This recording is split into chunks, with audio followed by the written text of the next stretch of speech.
tahay waxay u kala qaybsan tahay laba qaybood tacdiyada oo ay qaar yihiin kuwa la arki karo oo aan ku tilmaamayno kuwa la arki karo iyo kuwa aan la arki karin kuwa la arki karo waxa weeyaan in maalan wariyaashii la dilay 8 wariye la dilay intuu madaxweyne maxamed cabdullaahi farmaajo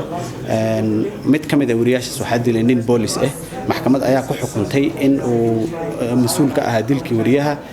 laakiin ilaa hadda lama xirin cadaaladana uu ka dhuumanaya wuxuu joogaa meel galmudug ka tirsan marka isla xisaabtan la'aan baa dhinaca ka jirto sidoo kale waxaa jiray in wariyaasha loo cagjuugleeyay oo la handaday qaarkoodna la garaacayba iyadoo aan helnay fiidiyoyaal tusay in wariyaashaasi la garaacay oo la jir dilay oo saa ay yeeleen rag ashqaas ka tirsan dawladda qaarkoodna ay yihiin askar military ka tirsan qaarna ay boolis ka tirsan yihiin wariyaasha qaarkood waa la xirxiray waxaan ogaanay in wariyaal badan la xiray sababta loo xiran ay ahayd in markaasi ay ka soo waramayeen ama ay soo dirayeen warbixino dawladda dhaliilayo ama dawladda ayna raali ka ahayn sida daraadeed ayaa loo xiray qaarkood ma la maxkamadeeyay qaarkoodna maxkamad lama geeyay inta la xiray cabaar la hayay si sharci darro ah ayadoo warrant loo marin oo si sharci loo qabanin baa markii dambe dib laga sii daayay wariyaasha waxaa loo diiday in ay helaan macluumaad sax ah oo ku filan maalan wariyaasha waxaa loo diiday inay galaan guryaha xafiisyada dawladda oo ka mid yahay xafiiska madaxweynaha oo kale ama villa Soomaaliya waxaa loo diiday inay galaan xafiiska ra'iisul wasaaraha sidoo kale waxaa loo diiday in ay wareystaan dadka muhiimka ah oo dawladda ka tirsan oo saraakiisha dawladda ah ka tirsan waa loo diiday inay warbixino ay ka qaadaan si cad ay warbixino uga qaataan amin ambulance oo ambulance-ka adeega bixiyo muqdisho waxaa loo diiday oo dawladda amar ay ku siisay in tirada saxda ah oo al-shabaab maalan ay ku dilaan dagaaladooda ayna wariyaasha la wadaagin taas waxaan u aragnaa inay tahay in dawladdu ay xadidayso macluumaadka ku saabsan macluumaadka saxiixa ah ee wariyaasha ka heli lahaayeen dhacdooyinka dhaca ay ka mid yihiin weerarada al-shabaab qaybahaas waxaan ku tilmaamaynaa kuwa la arki karo tacdiyada la arki karo oo muuqda waxaa jira tacdiye aan muuqanin oo aan ogaanay oo laba yihiin midda koobaad waxaan ogaanay in xafiiska madaxweynaha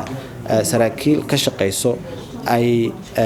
idaacadaha waaweyn ee muqdisho ka howlgalo ama Soomaaliya ka howlgalo qaarkood milkiilayaasha leh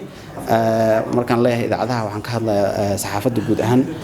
iyo warbaahinada waaweyn qaarkood in ay lacag siiyeen lacagtaas oo ahayd laaluushka la siinaya ayaa wuxuu ahaa in ayna soo tabinin waxyaabo dawladda ayna raali ka ahayn ama sheekooyinka dawladda ayna raali ka ahayn waxaan ogaanay in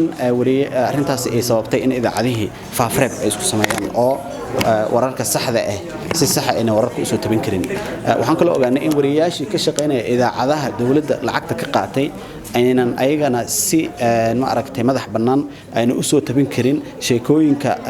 adag oo dawladda raali ayna ka ahayn sidaa daraadeed ayaa waxaan ogaanay in milkiilayaasha idaacadahaas ama warbaahinadaas wariyaal qaar ay shaqada ka ceeriyeen maadaama ay diideen in ay warkooda dhageystaan marka laaluushkaas ayaa waxaan leenahay wuxuu horseeday in faafreebna la sameeyo wariyaasha qaarna ay shaqadooda qabsan waayaan qaybta u dambayso ayaa in dawladda ay samaysay kooxo korka indha-indheeyo oo la socdo waxyaabaha dadka ay kaga sheekaysanayaan baraha bulshada sida Facebook oo kale ama Twitter oo kale waxaan ogaanay in accountiye ay leeyihiin 16 qof oo Soomaali ah la xiray muddadii 2018-2019 13 ashxaastaas kamid ah ay ahaayeen wariyaal accountiyada ayaga ayaa Facebook waxay u sheegeen wariyaasha marka laga xiray in ay ku xadgudbeen waxa lagu tilmaamo shuruucda bulshada ee Facebook ay leedahay wariyaashaas looma sharaxin Facebook oo muna sharaxin sababta loo xiray horay